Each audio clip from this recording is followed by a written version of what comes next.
Hi students, hi, we meet again. Okay, it's been 2 weeks since our last lesson. It's been quite a while actually. So I have not done any lessons since school started. Actually, I have done the first week lessons because I was away for the first week.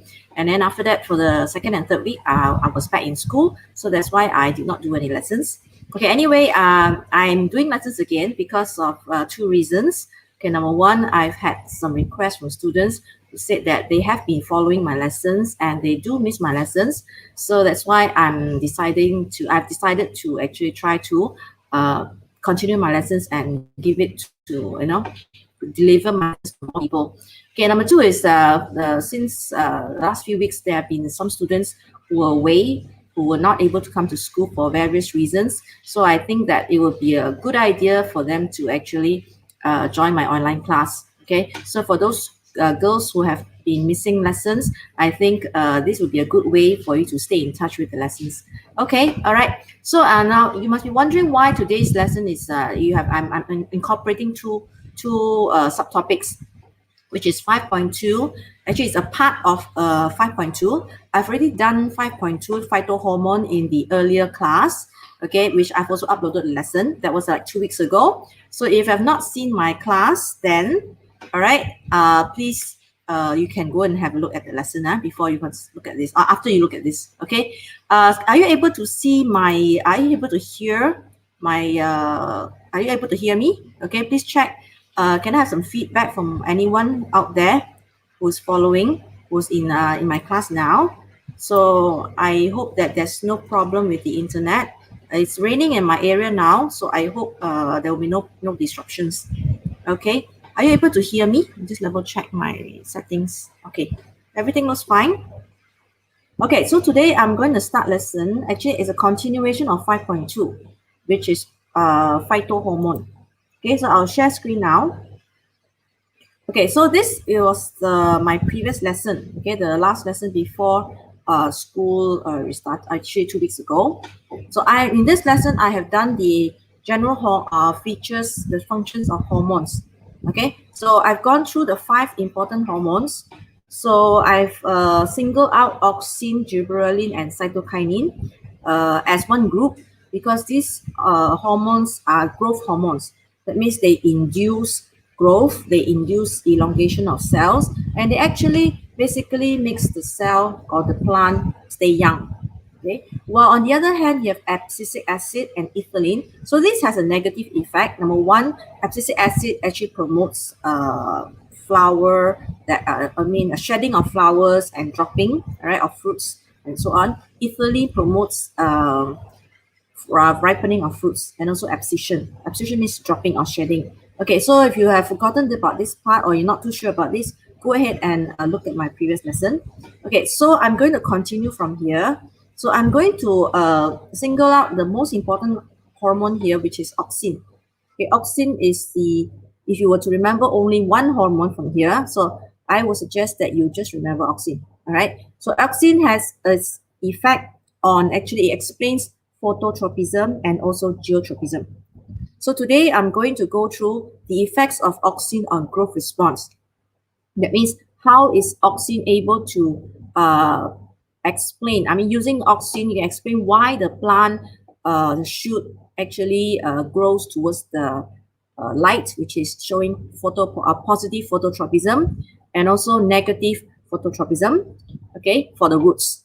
So, and also geotropism as well. So we can actually explain that using auxin. Auxin actually gives that kind of response.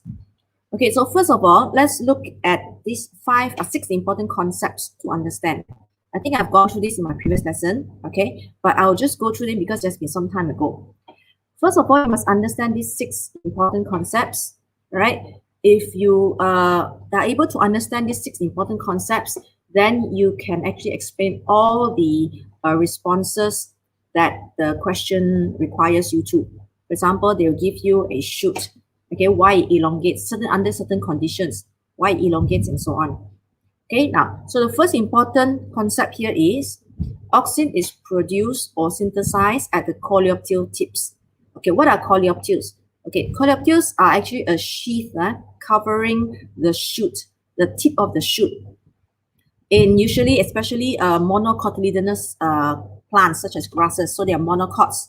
Okay, so it actually covers the tip of the shoot that comes out, and it is from here, Colliopteal, that the auxin is produced. So this is the first concept that you must remember. Okay, now secondly, once the auxin is produced in the Colliopteal, okay, this auxin will diffuse downwards. It diffuses downwards to the second zone. The higher zone is the zone of cell division. Okay, you have learned this earlier in chapter 1. Okay, the first tip here, the tip here is the zone of cell division, where you have many apical meristem cells who are actively dividing. So when this auxin diffuses downwards, the next zone is zone of cell elongation. So the effect takes place here. The auxin actually promotes the cells in the zone of cell elongation to become longer. Okay, so the effect is felt at the zone of cell elongation, not at the tip. Even though the auxin is produced at the tip, but the auxin diffuses downwards and it acts there. It makes the cell in the zone of cell elongation become longer. Okay, so that's number 3 as well. Okay, so auxin acts on the cells and it promotes the elongation. So it elongates because of the auxin. Okay, number 4. Okay, one more thing. Number 4, distribution of auxin is affected by light stimulus. Okay, so this is important. Where the light comes from, that means the direction of the light, it actually changes the distribution of auxin. So if there's more light coming on one side, okay, it will affect how auxin is spread or distributed. Okay, and we go straight to number 6 here first. So when it is exposed to light, that means the auxin is nearer to the side which receives more light. The auxin will be more concentrated on the shaded side. So when it's exposed to the light, okay, that means the auxin will diffuse unevenly. More auxin will go to the shaded side compared to the part which is facing the light. So if you have, for example, here, this is the sunlight or the light, artificial lighting as well. So this light is illuminating towards the Colliopteal. This shoot produces auxin, and more of it will be distributed on the shaded side. Okay, and it will have different effects. So what is the effect? Okay, number 5 here. When they have more auxin on the shoot, example, if this is a shoot, okay, having more auxin on that side will actually stimulate shoot elongation. If it's a shoot, more auxin will help to make it longer. Okay, but if it is the root, high concentration of auxin will actually inhibit. That means slows down, or maybe does not. It has the opposite effect of elongation. That means it does not make it longer. It will actually, the growth actually slows down. Okay. Now, on the other hand, if you have low concentration of auxin at the root tip, it will stimulate. Okay. So this is a concept that you have to remember lah. So different concentration of auxin will have different effect on either it's a shoot or a root. If it is a shoot, high concentration will make it actually grow longer if it's a shoot. But if it's a root, high concentration of auxin will actually inhibit the elongation. That means it doesn't grow as much as it would like to. Okay. On the other hand, you need less auxin if you have low concentration auxin on the root. Now that will stimulate the root to grow. Okay, now, so having understood this 6 concepts, you have to bear in mind the 6 concepts when we go to explain each of the responses that we see. Okay, all right. Now let me go to, before that, let's go to the graph. All right, this number 5 here is explained by the graph. Okay, so this graph here. So here you can see clearly that, okay, am I still being heard? I may check on my settings. Yeah, okay, looks okay. All right. Now, if you look at this graph here, the blue graph here represents the response of the root towards different concentration of auxin. So the one on the left here, this is the lowest, 10 to the power of -6. So this is very low concentration of auxin. And on the other hand, you hear over here, 1000 milligrams per decimeter cube. Okay, that is considered high concentration. So let's look at the response here. From here, when the auxin concentration is low, that means somewhere around along this region, from 10 to the power negative 6 to 10 to the power negative 2, this is considered low concentration. See what happens to the response of the root. You see the graph here, it rises. Okay, when it rises, it goes positive. So positive means it's elongating. It is actually stimulation. Okay, let me change the color of my pen. I'll put it blue. So this shows, you can see this graph very clearly, that this graph rises. So there's going to be a positive response. That means it is an elongation. So the root will grow longer when there is low concentration.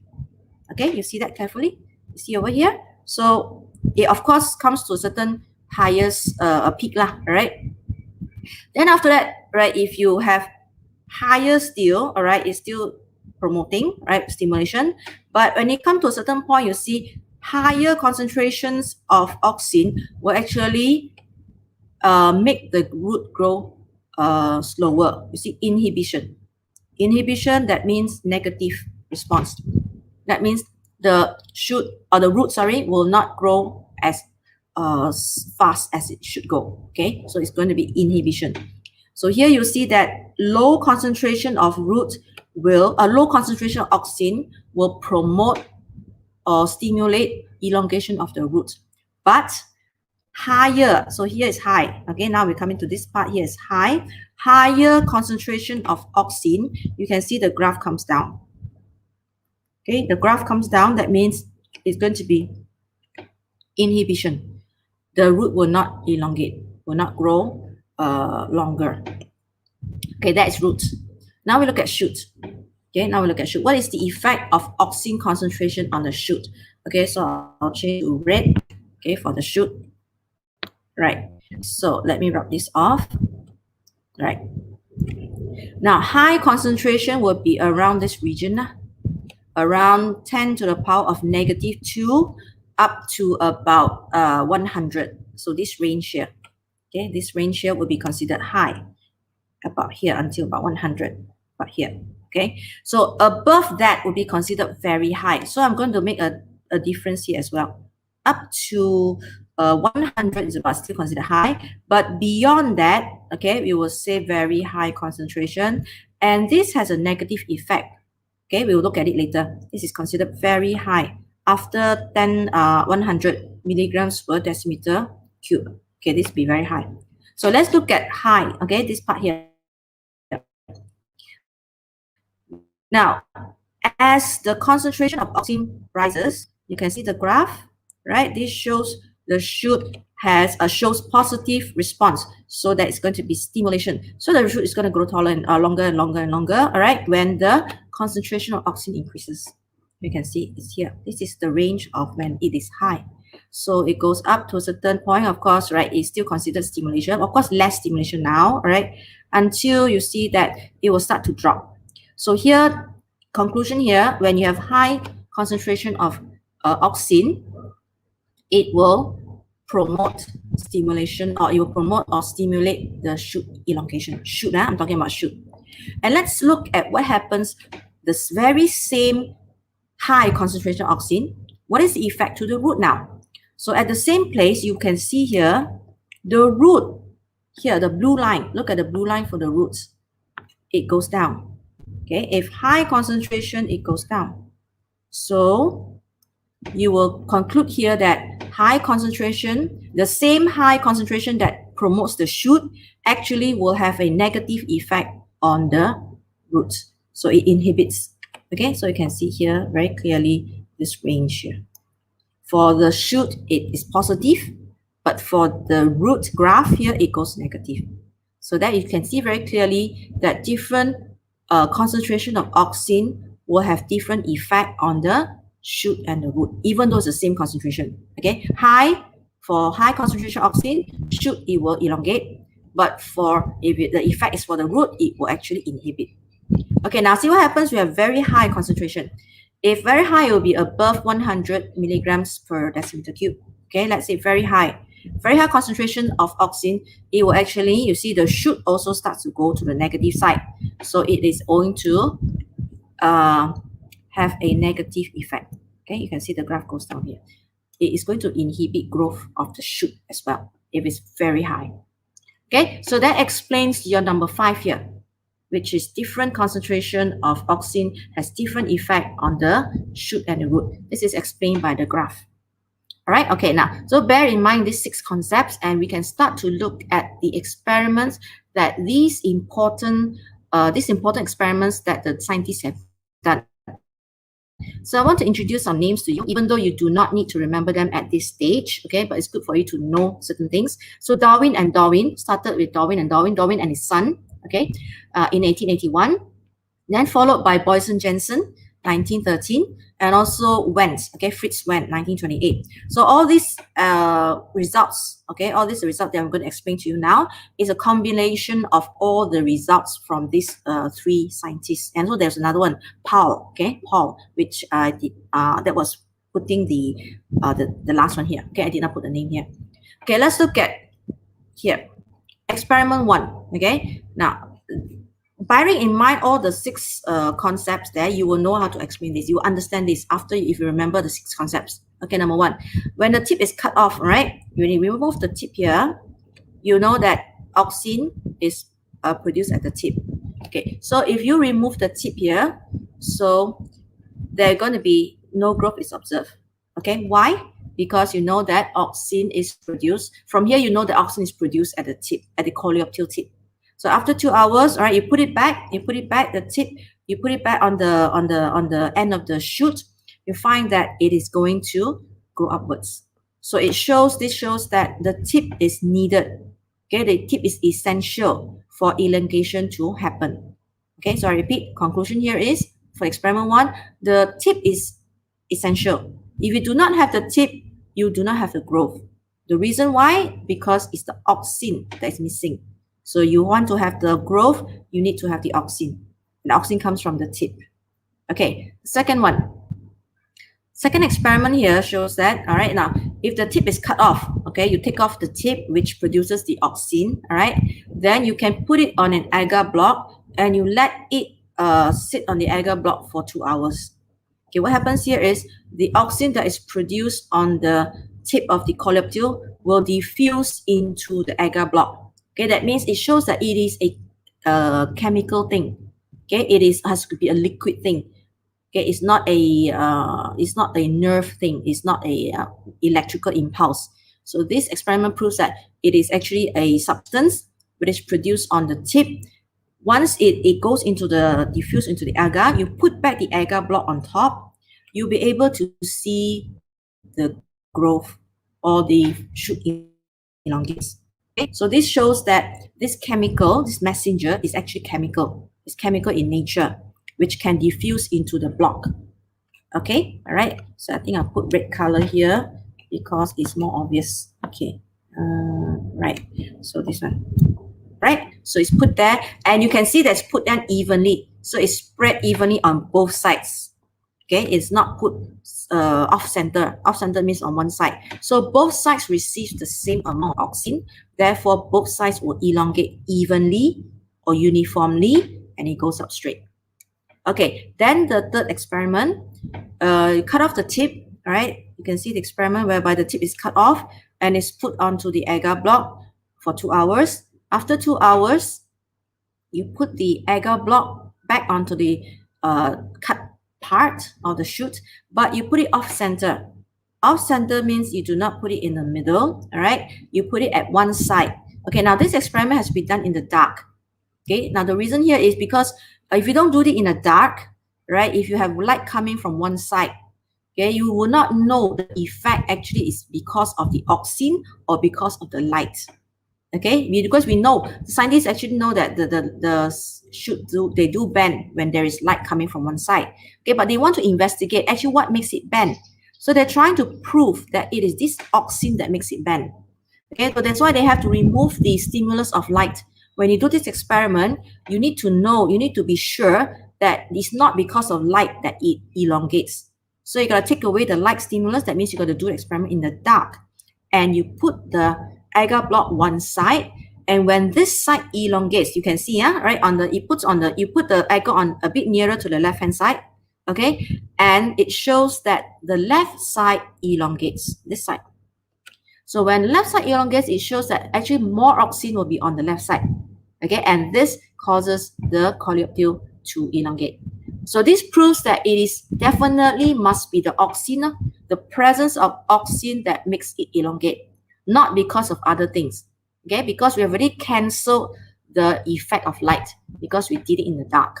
So it must be because of auxin that it elongates. And for the other side, it does not become longer as much as this side because there is less auxin. So this experiment proves that auxin is responsible for elongation of the cells. Okay, all right. So now you know that auxin is important for, it is actually is responsible for elongation. All right, so you got to look at a few more experiments to explain why you have phototropism and later on geotropism. Okay, so here more auxin will stimulate that part to grow longer. So it depends on where is more auxin. All right, and then scientists later found out that if that side of the shoot is illuminated with light from one side, the auxin prefers to go to the shaded side, okay, which I'll show you now. All right, okay, is there any questions from anyone? Okay, I like to see your response. If anyone is watching, just have a look at your, I'm looking at your comments. I think no one has commented anything yet. All right, okay, so if not, then I'll just carry on with the explanation. All right, okay, now let's look at the role of auxin in phototropism. So this is from the textbook. All right, I'm going to show you another material afterwards. So this is basically a combination of all these scientists, Darwin and Darwin, Boyson, Jensen, and Wentz. So we combine all into one. Okay, so bearing in mind the 6 concepts there, you would be able to explain all this. So first one, all right, when light comes from one side, this is called unilateral light. Okay, unilateral is light coming from one side. Okay, which you can see the light is coming from the left side here. So for the first one, you see that control means you do not do anything to it. Okay, you do the experiment as a basis of comparison for the rest. You want to compare with the rest. So if we don't do anything to it, you notice that the Colliopteal will bend towards the light. Okay, which people have seen for many, many years. It happens. So they're trying to explain why. Okay, number 2. Now what happens if you cut off the Colliopteal tip? Okay, when you cut off your Colliopteal tip, what happens? You don't have what? When you remove the tip, you do not have the auxin. You have actually removed the auxin, correct? Okay, when you remove the auxin, you find no auxin is produced, so there is no message or this chemical messenger being diffused downwards. So the zone of elongation does not receive this message, so it does not, no growth is observed. Okay, so the results at the bottom. The one on top here is the initial, and the one at the bottom here is the final. So you can see that no growth is observed, right, if you cut away the tip. For the next one, right, if you put a opaque cover. Opaque cover means the cover that blocks the sunlight. Okay, that means there is no stimulation from the sunlight, right? When it's covered, you notice that the light, the shoot does not bend. Okay, so this proves that the tip must be stimulated in order for it to bend. Okay, the light must reach the tip, not other places. Okay, so that's the first one. The first one here, I mean, this number 3 here shows that the light must illuminate the tip in order for it to bend. If the illumination, if the tip does not receive sunlight, it will not bend. Okay, then the next one. So number 3 here, it will still elongate. It will still grow, but it doesn't bend. Okay, so it grows upwards because there is auxin. You did not remove the tip. Okay, number 4. Number 4, now you put a transparent cover. Transparent cover means there is light. Okay, Sophia, hi. All right, Sophia, you're here. Right? Okay, so the light is there, so there is stimulation. Okay, the tip receives light, so there is going to be 2 things. One is elongation, because there's auxin. Number 2, it will curve. It will curve because the tip receives sunlight. Okay, just for the third one. The third one just now is covered. It does not receive sunlight, it's not going to bend. Okay, so this proves that the tip must receive sunlight in order for it to curve. So the fourth one, you see that it's going to go longer and it's going to curve. Okay, number 5. Now, what is the purpose of putting the cover at the, not at the tip now, it is at the base of the tip. That means further down, not on the colloquial tip, but further down. So if you cover that, it's not going to make any difference. It has to be the tip that receives sunlight that is going to make it, make it curve. So you can see here, no change. It will still bend. So the here from this three, the number 4, 5, and 6, sorry, 3, 4, and 5, it proves that you need to stimulate the tip, not the lower part, and it must be it must not be covered. If it's covered, then the light cannot stimulate the tip. Okay, so this proves that. Now the next one is what happens if we separate the tip with a block of agar or agar block. So agar block, okay, it allows the transmission of auxin. So this one proves that it is a chemical. Okay, when you cut away the top and you put something there, if it's electrical, that means let's say it's with nerves. Okay, if this stimulation is by nerve, it will not be able to pass through. Okay, but because it's chemical can diffuse. Chemical can diffuse across. So this shows that it must be a chemical messenger. So chemical messenger is actually hormone. So actually the scientists have proven that this is because of hormone. Okay, the auxin is a hormone. So when you separate this with the agar block, there is no change. You will still see the elongation and there is curvature. It curves because auxin can go down. Okay, but when you change it to mica, mica is a solid. Okay, it is not permeable to the auxin. It does not allow the chemical to pass through. So this one, you actually block the auxin from coming down to the elongation zone, and it will not have any growth. Okay, so the bottom part does not receive any auxin. All right, okay, so now let's go on to, I want to explain some more from my own notes. All right, here, I think here. Now this is to show you just now. This is by Wendt, Fritz Wendt. So you take the tip, Colliopteal tip, and you put it onto agar block, okay, and the agar block receives or absorbs the auxin. You put it at one side. This is called offset. That means put it off center. You find that it will elongate. Yes, number 1, but only on one side. Depends on which side you put the agar. So if you put it on the right side here, okay, so look at number 1. You put it on the right side, the right side becomes longer. Now this is done in the dark, nothing to do with sunlight. Okay, so we must do it in the dark so that we can take away the influence of light. So if it bends, we know that it's because of auxin, not because of light. Okay, that's why you have to do the experiment in the dark. All right, okay, so here on the right side, you find that it elongates more, so it bends to the left.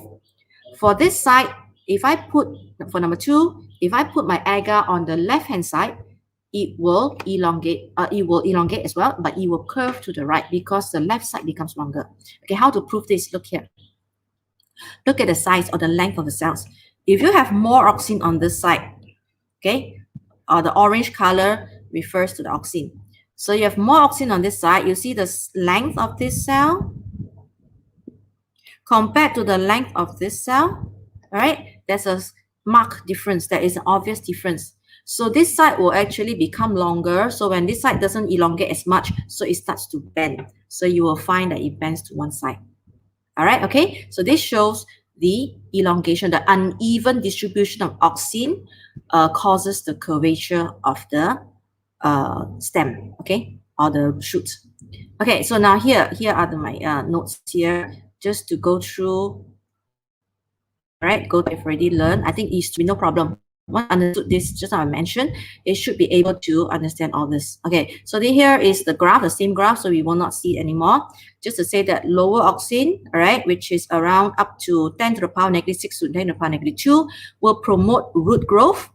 But higher auxin will be a more than 10 to the power negative 2, will promote the shoot, but will inhibit the roots.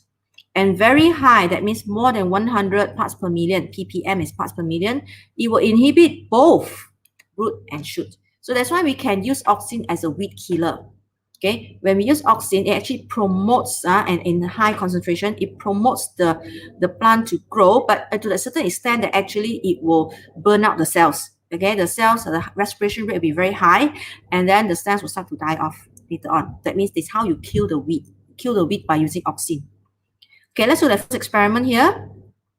Here I've got words, so that if you're difficulty in explaining, you can look at the words and you know what to write. Okay, so first of all, you can explain. Let's say question asks you, explain this response, whatever response the question asks you. So you have to know how to write. Okay, so auxins are produced in the apical meristem. First of all, the first concept is you need to know where auxins comes from. It's at the tip of the Colliopteal. Okay, and what is this? This just shows what the Colliopteal is. This is definition. Now next, here auxin will diffuse into the zone of cell elongation. So this is where the auxin acts upon. And if it is evenly distributed, no problem. Okay, both sides will elongate at the same rate, and it will become vertical. It will go straight upwards because both sides the same amount of auxin. Because you do not have light coming from one side, you do not have anything to change the distribution of auxin. So it will go straight upwards. Okay, that's the first experiment. Then the second one, all right, what happens if you cut the Colliopteal? When you cut the Colliopteal, the most important thing is you will have removed the auxin. When you remove the auxin, then you find the growth will be slow, or there could be little growth. Okay, so no growth. That is the second thing, right? Now let's explain all this phototropism, right? You know the shoot is positively, it is for positive phototropic, okay, or it shows positive phototropism and negative geotropism, all right, and so on. All this you've already learned in the previous lessons. Okay, in uniform light, that means light that comes from uniform direction everywhere. Okay, you do not have light coming from one side, so that means it's all over the place. The light comes equal light in all directions. So the auxin will be produced at the tip, and it diffuses evenly at all areas. So the elongation is even. It goes straight upwards. Okay, go up all the way up. Now, if unilateral light, you have light coming from one direction only.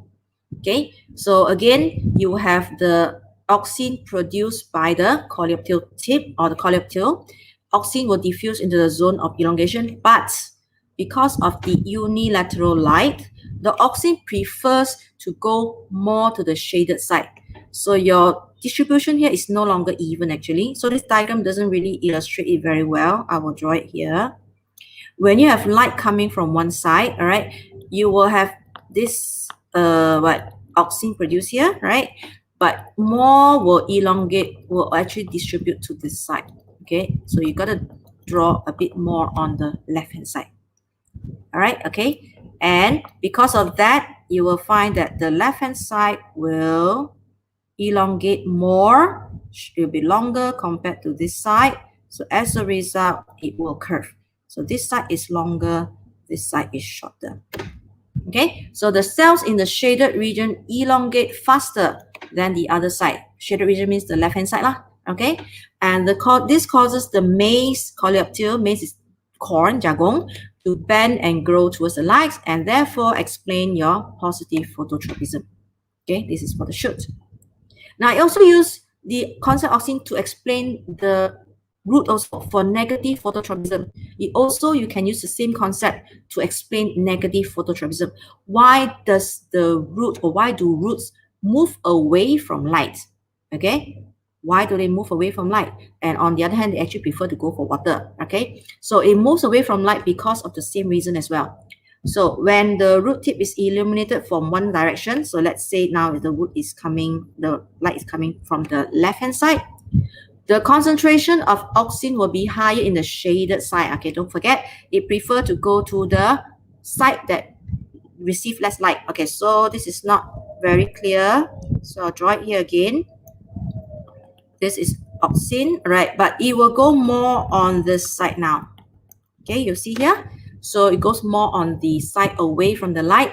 And this high concentration will actually inhibit. It's not going to stimulate. So this side will be shorter. The right-hand side will be shorter. On the other hand, the left-hand side will be longer. So it is going to this side shorter, this side longer. So it is going to make it like that. This is short, this is long. Okay, so this is short, this is long. Okay, so this explains why the roots actually bend away from the light. This shows negative phototropism.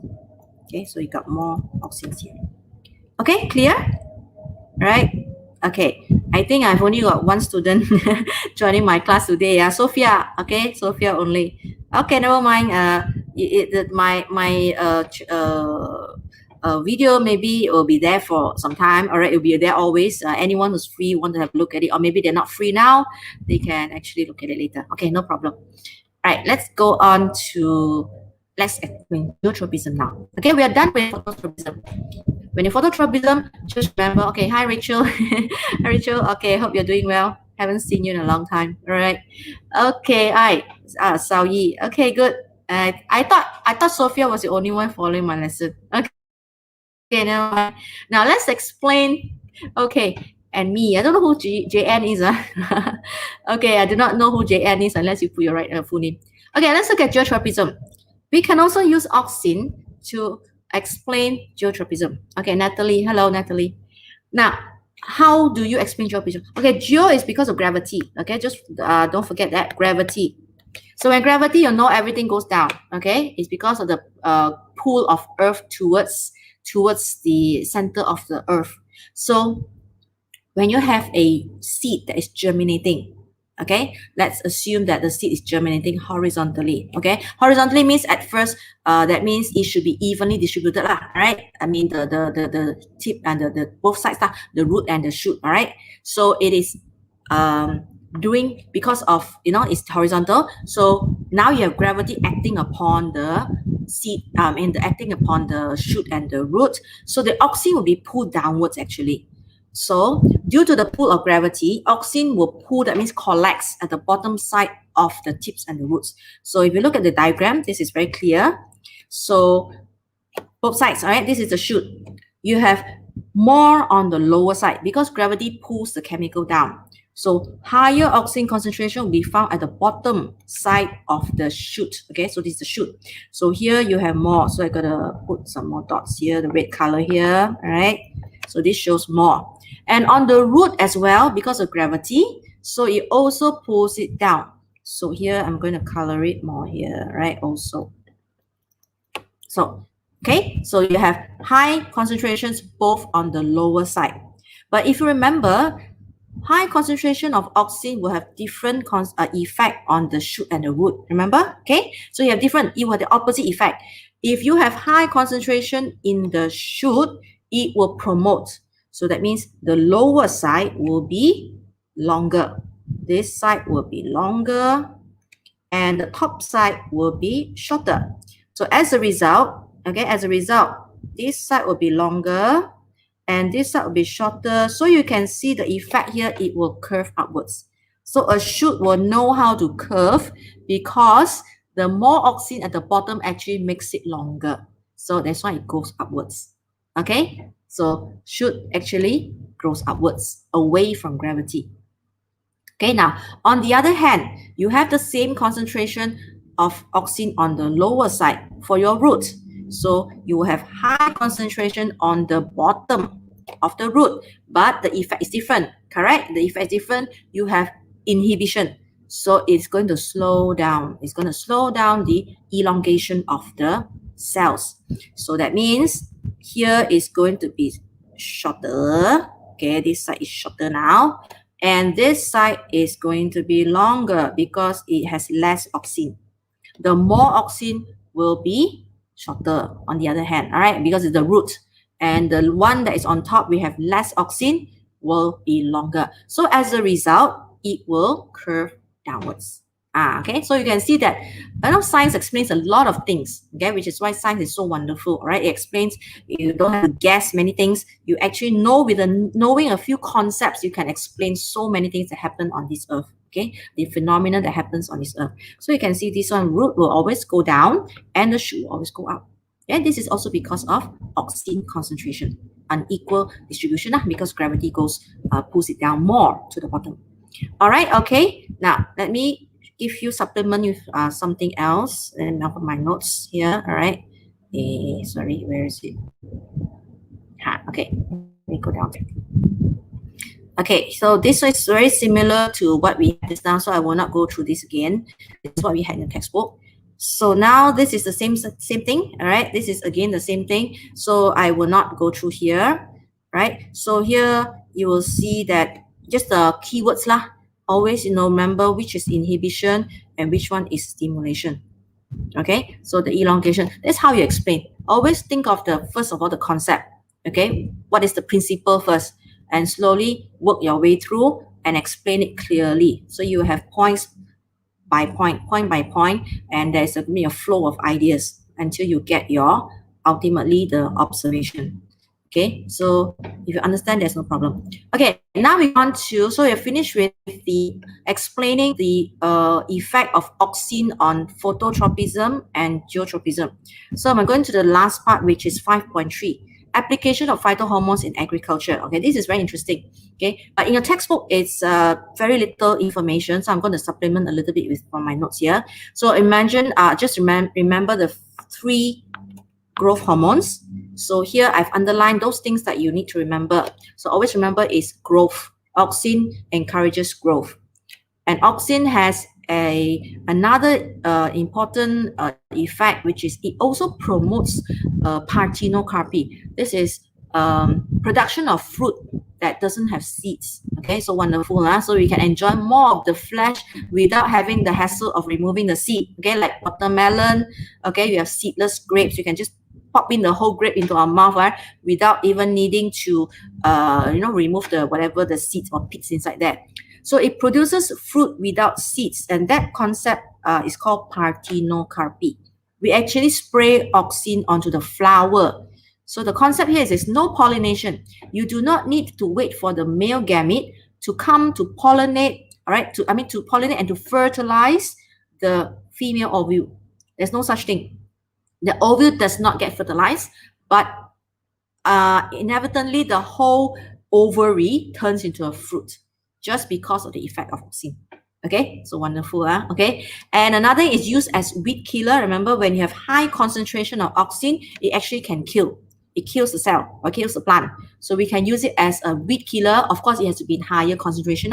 You're not just promoting it, but higher than that. Okay, so it always promotes growth. Remember auxin. Okay, I'll supplement with some notes later on. Okay, gibberellin. Gibberellin is always, remember, I give the keyword G for gibberellin and G for germination. So if you want to remember, gibberellin is to stimulate germination. So if you want the seed to grow, shoot, that means you want it to grow, you want it to germinate, you spray some gibberellin and it will grow almost immediately. It will grow in a shorter time. Okay, so you want, especially it's good for farmers, all right? They want the seeds to grow, okay, because of, let's say, they really want their production or the yield to really multiply or grow faster. You can actually get all these hormones. They are synthetic ones. They are actually some made synthetically, okay, to have this effect. So promotes elongation. So this is a growth hormone, all right? Everything is just promoting growth. Cytokinin works very well with auxin, all right? Actually, it promotes cell division, so it's used in tissue culture. So the tissue culture, your agar-agar dish there, where you have this agar, you add in this hormone, cytokinin is one of them. It actually helps the cell to cell divide faster. Okay, you have the growth faster. Okay, so your plant will very quickly, from a small little piece of tissue, it will grow into the callus, and then it will become an explant, and you can plant it in no time at all.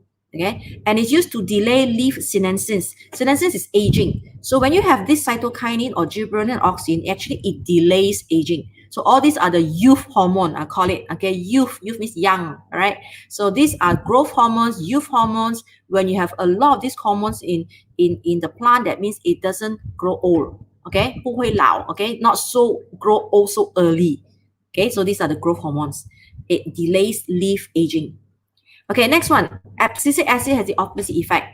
Okay, it has the opposite effect of just now the growth hormones. Because what I mean opposite is going to not promote growth, is the opposite. It will make the cell or the plant die or become old, all right, all the negative things associated with growing old, where you have things dropping, right? For example, the flowers drop, the flowers wither, they will shrivel up and they drop. Okay, so dropping is called abscission. Abscission, it means that the cells here will dry up. It will dry up and it becomes brittle, becomes brown. Same for the leaf, and it drops. Okay, just like in autumn in overseas, in temperate countries. In Malaysia, we don't have such thing as deciduous plants that drops their leaves in the autumn, because we are tropical country. Okay, and it's always green all the whole year through. But in countries we have 4 seasons, which is summer, spring, summer, autumn, winter. You have autumn, where the leaves actually they shed, they turn brown, they become old, they turn brown, and they drop. Okay, so this is because of abscisic acid. It will inhibit germination. It will actually also growth. It will also slow down growth. Okay, yeah. Okay. I'll show you afterwards. I have something. I don't really. Yeah. Let me find out. Okay. I don't really have the details now on how Parthenocarpy works, but all I know is at the moment is actually it promotes the cell to change. Okay, change from from the ovary to become a fruit itself. Okay, number 5, I'll give you more information in the next lesson, maybe. Okay, now induce shedding. So induces means stimulates, shedding is dropping. So the leaves will drop and everything will dry up. Okay, now ethylene is interesting. This is needed to promote or to stimulate fruit ripening and also flowering. Okay, so I'll show you my notes here, which will give you a little bit more information on ethylene. Okay, here, let's go through this one first. Okay, now let's look at auxin. Now, auxin has many effects. Okay, so I'll give you information on Parthenocarpy. Let me find out more on it first. But I have information about other things first. Okay, acetic acid is another name for your auxin. So this is the full name. All right, another name of auxin is indoacetic acid. Okay, and there are some which are chemically manufactured to mimic the auxin. Okay, one example here is 2,4-dichlorophenoxyacetic acid. This is 2,4-D. This is invented, okay, by a scientist by the name of Dr. Galveston, if I'm not mistaken. So he invented this hormone. It's a synthetic hormone. Actually, his purpose was to actually induce growing. That means to make the plant grow faster so it can produce more food. Okay, but in the end, he also found that if putting too much of that, actually it kills off the plant. Therefore, they use it as a weed killer. They use it as a weed killer. So the 2,4-D, and they use it as a chemical warfare as well in the Vietnam War. So this was used as an exfoliant. Exfoliant means they actually, in Vietnam War, the Americans went to Vietnam, the war with the Viet Cong. There's a communist and all that. So these communist people were hiding in the forest. And the forest, I know they're very lush, a lot of greenery, a lot of leaves. So these Americans, they can't infiltrate, they can't find where they are. So you know what they do? They put these chemicals in the airplanes and they drop it from they spray it from the air into the forest, and they make the leaves drop. So when they make the leaves drop, they're able to see where are these Viet Congs, okay, who are camped out in the forest, and they can flush them out. Okay, but the side effect is this one. Okay, and also other chemical, we call it Agent Orange, and other chemicals. Some of them are found to be carcinogenic. So they actually, how to say, a lot of the civilians, that means the normal people there, they are not army, they have suffered the effect of these certain kind of hormones and also the chemicals, carcinogens. They have a lot of cases of cancer. Okay, so that's why a lot of abnormal birth happened after that. Okay, so the Americans, the Vietnams at one time, they really, were against all this, they were like anti-American and all that because of the effect that they brought over to the country and so on, okay, during the Vietnam War. Okay, so now let's go to indoor acetic acid. Okay, this stimulates growth and cell elongation. All right, so this is the most important thing you need to remember, lah. Right, to promote growth in plants, to make the plant grow faster, and then of course you got more fruits to enjoy. Another is to stimulate growth advantageous root. Okay, this one I mentioned earlier in my previous lesson. So a root, advantageous root are the roots that come up from any part of the plant except the root, because plants have the amazing ability to grow vegetatively. That means they can grow just using any parts. Okay, humans we can't, animals we cannot. We cannot just take out a tissue that is somatic cell and we can grow it as another human being. But the plants have an amazing ability to be able to grow.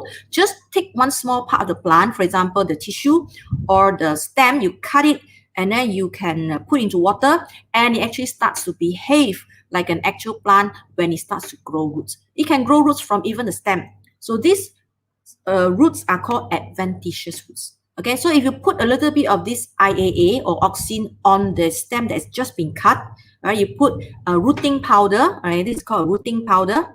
Okay, this is called rooting powder. You put it there, it will stimulate the growing of this advantageous root. That means very fast you can plant it as a plant. You can, this whole stem actually works as a plant. Okay, in other words, you can actually plant it already. So it is to promote advantageous root formation. Okay. Now here, for parthenocarpy, to stimulate parthenocarpy, the stigma and the ovaries, they are sprayed with auxin to form fruits without being fertilized.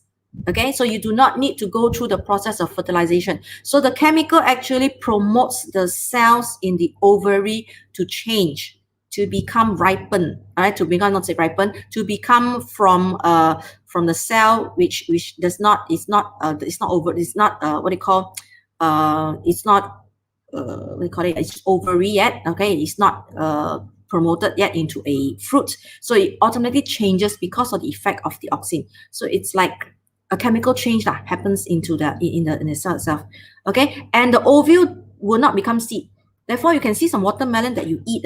Some watermelons are still white color. These are the ovules, you know, that do not get to develop. The ones that are black color actually are called seeds already. Okay, they have already been they are changed into seed. But those white ones, especially when you eat those watermelon that are seedless and you cut into it, you don't see any seeds. Even if you do, you only see the white ones. The white ones you can eat also, no problem. You don't need to separate out the seeds. You don't have to throw away the seeds. You can eat that. Actually, those are just ovules only. They do not develop. Okay, so I also use it as a herbicide.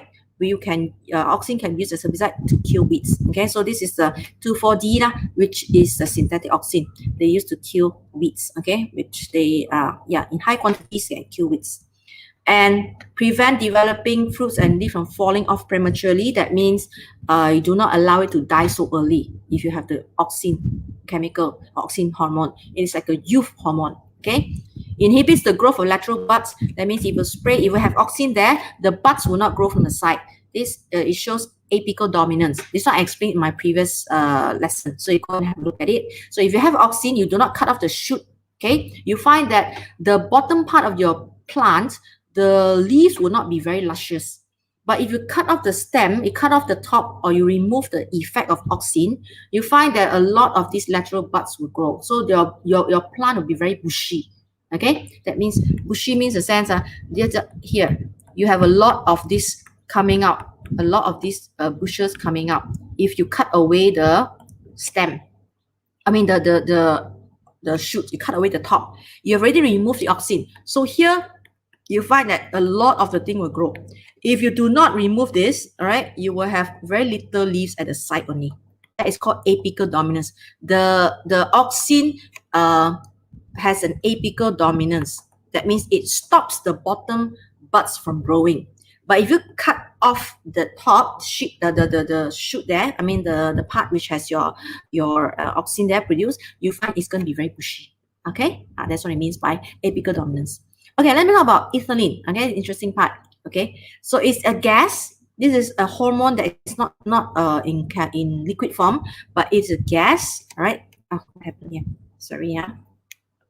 Okay, so it is a gaseous form of hormone that is synthesized. It only is synthesized during ripening. So when any part of the plant or the fruit starts to ripen, it will start to produce the ethylene or ethene. Okay, it is only produced during ripening. All right, and it is going to spread. Actually, when it ripens more and more, more cells will be producing more ethylene. So it's going to spread. So you see that once one part of it starts to become orangey, right? That's a mango lah, right? At first, so you see the whole thing was all green. Then you see slowly it turns a little, one part of it starts to become orangey, and then very quickly the rest of the fruit will turn orangey or yellow. Okay, because this ethylene spreads. All the more it spreads even more if you wrap it up. If you put it into a bag, you put it into a paper bag or a wrap it in newspaper, you actually concentrate the gas. Okay, that's why old people say last time they say you want to make your papaya grow ripen faster. They say they always put the fruit into what? Wrap it in newspaper. And then you put it in your rice, the place where you store the rice, that we call it the rice tong there, right? What happens is the gas that is produced will be concentrated. When you wrap it, it's concentrated. It does not dissipate or does not diffuse into the air. So when it very concentrated, it actually induces more parts of the cell, more parts of the fruit to even ripen faster. Okay, so you can actually make it ripen faster by wrapping it. So green bananas and green tomatoes can be induced to ripen by treating them with ethylene just before they are marketed. Okay, for example, when you have to export your fruit overseas, you do not export it in the form of already ripe. Okay, for example, in Malaysia, we have a lot of bananas in tropical countries, but overseas in UK and all that, they don't grow bananas. But how do they get bananas? So they have to import from tropical countries. When we import it, we do not export it in the form of already ripened. By the time it's ripened, yellow, it goes over there, it's going to be all rosak already. It's going to be all mushy and it's not going to be palatable. It means you cannot eat it. So what happens if when we we harvest it, it's still green. It's still green, that means it's not ripened yet. Okay, you must know, of course, they must know when, right? Still hard. When they ship it, maybe in containers, okay, maybe the shipping or the aeroplane, right, by the aeroplane. When they arrive there, let's say a few days later or maybe 1 week later, okay, let's say, when they open it, they may starting to ripe, or if it's not ripening, no problem. They will put it all into a chamber and they're going to put this ethylene gas, they're going to gas it. They're going to gas it in, all of it will become ripened. Okay, so we do have artificial ethylene. We do have ethylene as a gas, as chemical, that we can actually gas the plants, the fruit, and it actually ripens. Okay, so you don't have to bring the fruit in the form of already ripened. You can buy the fruit already in the raw form, and you can put the gas and you actually induce the ripening anytime you want to. Okay, so now there are actually four physiological processes when the fruit ripens. So I want to, this is my own addition for you, which you need to know as well. It explains a lot of things. Number one, when a fruit ripens, the effect of ethylene, number one is production of cellulase. Okay, so it produces cellulase. So when you know that cellulase, this is an enzyme that breaks down cellulose. So it's going to hydrolyze cellulose, making the texture of the fruit soft. See, when cellulose, I know it's hard, right? This is a structure that causes the cell to be hard. It's rigid. So when you break down the cellulose, this cell is going to be soft. And that explains why your fruit that is ripened becomes soft. Yeah. Okay, isn't it? When it's green, you can try to press it. You can't press it through. You can't even make any dent on it. But when the fruit is already ripened, you find that you can press it and it's softer. Okay, number two, it also induces the breakdown of polysaccharides. Polysaccharides, these are carbohydrates lah. This is a complex carbohydrate, which is not sweet. Okay, what are polysaccharides? Example, starch. Okay, cellulose is also polysaccharide, and also glycogen. They are polysaccharides. They are not sweet. Okay, they are carbohydrates, but they're not sweet because they're not simple sugar. They are complex sugar. They are broken down, right? They're going to be broken down and they're going to become simple sugar. And simple sugar means it's either monosaccharide or disaccharide. And they're going to make it sweet because you can either have glucose or fructose. Fructose is 果糖, that means it's the sugar in the fruit. It's called fructose. You can also have sucrose. Okay, so this makes the fruit sweet. That's why this explains why fruit is sweet. When ripened fruit sweets, ripe fruits are sweet. Okay, so that's the question asked you. Explain why ripe fruits are sweet. Okay, you see, everything, there's an explanation for it.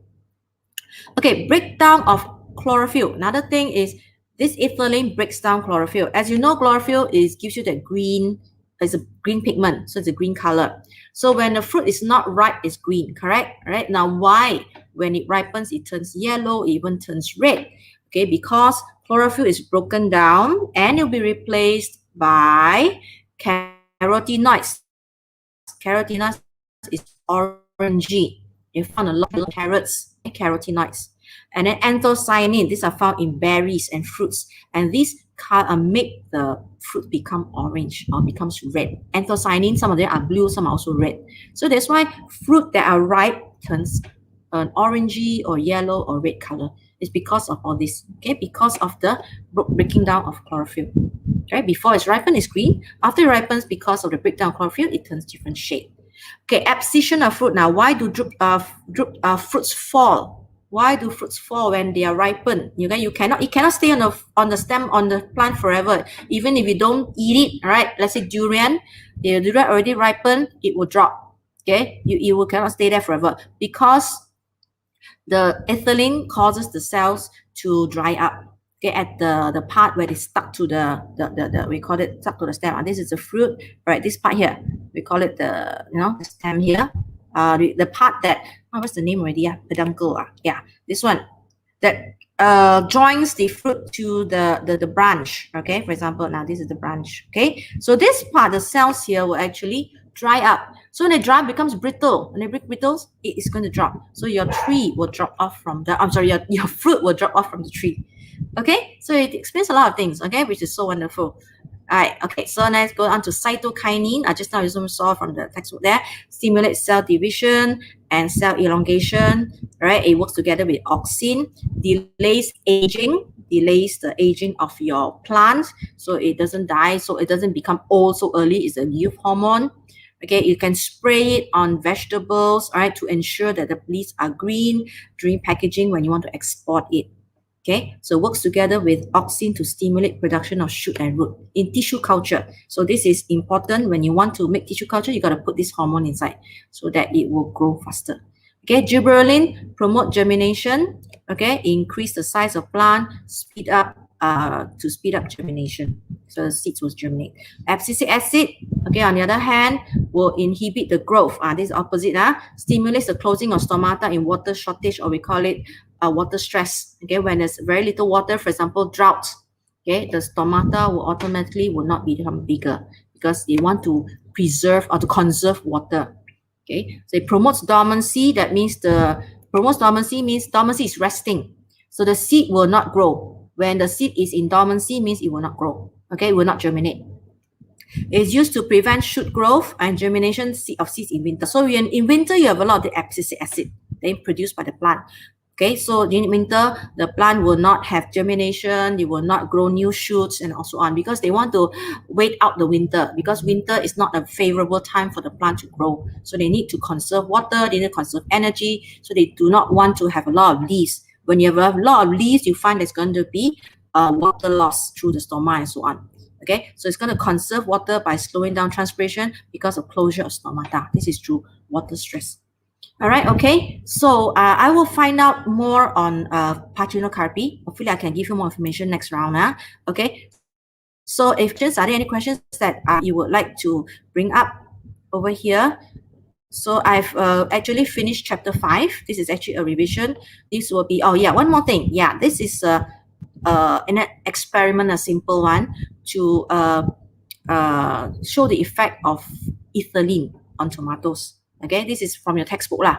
But I just want to show you if you were to do this, right? What are the kind of answer that you will get? Okay. Okay, 1 minute. Okay, so you have two types. You have two tomatoes, green tomatoes. So you have unripe tomato. Okay, and one is kept separately, unripe. You do not add anything inside. And the other one, you add a ripe tomato, a ripe banana that is already ripened, and you keep them together.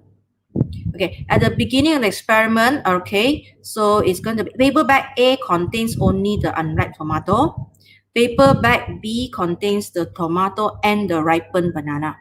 So at the beginning of experiment, both will be green, just talking about the tomatoes, okay, because it's unripe. Then at the end of experiment, you will find that the unripe one, which is alone, it stays green. Okay, so there's nothing to induce the ripening.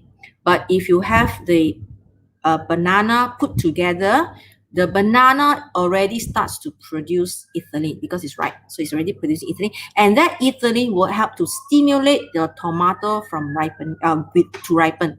So your tomato will change color. Okay, it will either become yellow or red, as long as it's not green. Okay, you can write anything as long as it's not green. Okay, for the condition of tomatoes, okay, of course, when it's hard, it is unripe. Okay, it is hard. Both will be hard. But at the end of experiment, the one that is still green will still be hard, but the one that is already ripened or showing signs of ripening, right, like being color being red or orangey and all that, or yellow, it will become less hard or softer. Okay, now why tomatoes can germinate? Okay, now first of all, tomatoes, sorry, not tomatoes, potatoes.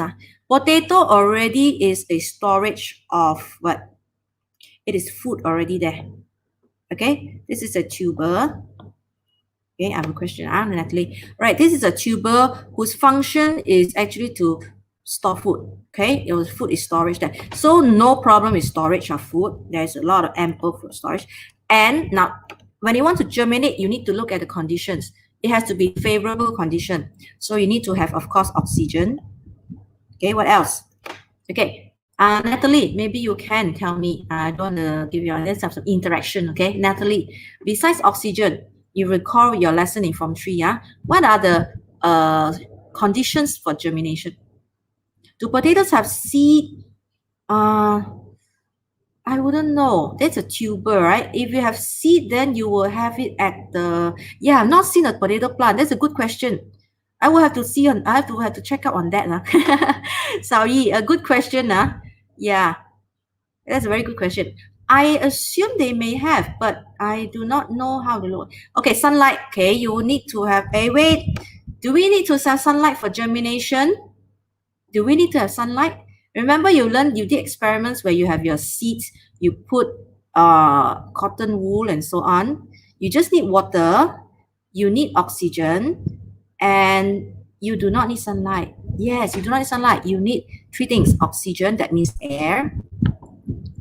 You need water, definitely. Yeah, you need water. You don't need sunlight. You can germinate in the dark because the food is already there. Sunlight is mostly because when you have leaves.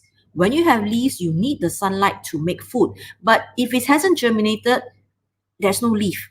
There's no leaf, that means it doesn't need any sunlight to for it to make food. The food is already stored inside the seed. If it's a seed, it has already in a cotyledon. But if it's a potato, it's a tuber. Okay, it already has seed. One more thing is the temperature, suitable or favorable temperature. Now, why it germinates is because the conditions are ripe. The conditions are already there. Let's say, for example, you store your potatoes not in a good condition. That means you have oxygen there, you have water, you have just the correct temperature. It will, of course, start to germinate. Yeah. Okay, it will germinate. And then people say once you start germinating, you don't eat your potato. Correct? Yeah, okay. Yeah, but now, Natalie, remember now. So no, you shouldn't germinate. It's what I heard. I do not know whether it is correct. But because when you start germinating, it's using up, there is going to be enzymes that breaks down the food. All right. So probably the enzyme is going to be not good for us to eat. So that's why when you start germinating, they said, don't eat. But of course, when it's a little bit, I don't want to waste it. I just cut it away, okay? And so far, I have not been poisoned yet, okay? So far, I'm still well and alive and kicking. So, but if it's germinating too much, you find the whole potato has already changed form. The tuber, it doesn't no longer look like a tuber. Don't eat it, all right? Probably the enzyme has already used up most of the food storage there. It has already 变形, already changed. So you can have enzymes there, you can have some certain things that are produced there. So don't eat it, okay? But it germinates because the conditions are ripe. All right, okay? Yeah, okay. So I think it's 1 hour already. I do not want to take up too much of your time. Okay, if you have any questions, you can get in touch with me. I'll be I'm most happy to answer your questions. All right. It'll be also a good thing for me to know, see, like just now, who asked me a question? Yeah, Sawi asked me a question that stumped me. You see, I do not know everything, and I do not claim to know everything. So it is a good question, and I also need to work out on. I need to look it up also. Okay, you give me a good chance to actually find more information. All right, okay, thank you very much. So I hope to see you in my next lesson, which I do not know when. I think when I'm more free, okay, probably I think the next lesson maybe I will cover a bit more on the chapter 6 and so on. Okay, I will keep on doing some lessons for the benefit of certain girls who are not in school, and also for you to do your revision. Okay, all right, so I hope to see you, and do stay in touch, and if any questions, please do ask me. Okay, so bye-bye, girls. Okay, bye-bye, and hope to see you. Bye-bye.